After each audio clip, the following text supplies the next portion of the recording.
Hello and welcome to iPulseLIVE. I'm Britten. And I'm Whitney Sharpe. In yesterday's breaking news, London, a place close to my heart, was under terrorist attack. 4 people have died and 40 people have been injured. The attack happened near the Houses of Parliament in London, the United Kingdom. The assailant drove a car across Westminster Bridge, killing at least 2 people and injuring several more, causing one woman to fall off the bridge into the River Thames. The car then crashed into the railings outside the Houses of Parliament before the attacker, armed with a knife, penetrated the Westminster Palace grounds through carriage gates on Parliament Square. The assailant stabbed and killed unarmed police officer Keith Palmer before being shot dead by armed officers. Witnesses to the attack reported pandemonium and panic. ISIS has claimed through its news agency that the Westminster attacker was a soldier of the Islamic State.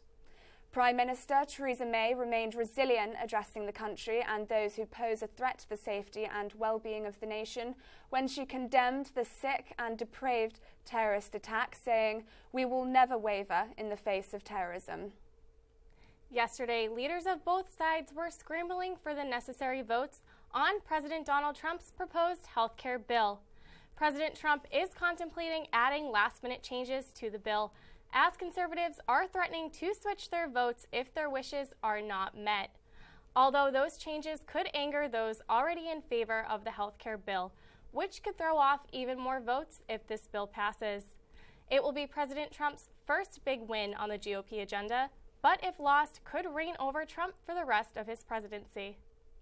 According to the Associated Press, a U.S. aircraft shuttled Syrian Kurdish fighters and allied forces behind Islamic State lines this past Wednesday in an effort to spearhead a major ground assault on the town of Tabqa, occupied by the extremist group. This town is located just outside of Raqqa, the extremist group ISIS' self-declared capital.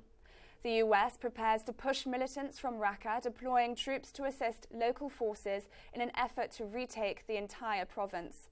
Tabqa is just 28 miles from Raqqa. ISIS controls the town as well as the Tabqa Dam and the Euphrates River, which supplies electric power to the area and a military airfield. The aim of the operation is to capture the town, dam and the power stations. In doing so, the U.S. Forces, coupled with anti-ISIS forces, will have an advantage. U.S.-backed Syrian Democratic Forces said in a statement that they have already secured a wide area. Barry Cadden, the owner of a Massachusetts compounding pharmacy, was acquitted on Tuesday of 25 counts of second-degree murder after a 2012 scandal that killed 64 people and harmed over 700. Due to unsanitary conditions in his pharmacy lab, Cadden's business sparked a meningitis outbreak as the direct result of trying to produce more drugs by cutting costs in dangerous ways. Victims and the families of those harmed are outraged by the verdict, but there was simply not enough evidence to convict Cadden of the deaths. Cadden was still convicted of racketeering, conspiracy, and other charges and faces up to 20 years in prison for each count. Make sure to pick up the newest edition of the iPulse tomorrow. And join us back here every Tuesday and Thursday at 1:15 right here on our YouTube page. I'm Britten. And I'm Whitney Sharpe, and we'll see you Tuesday.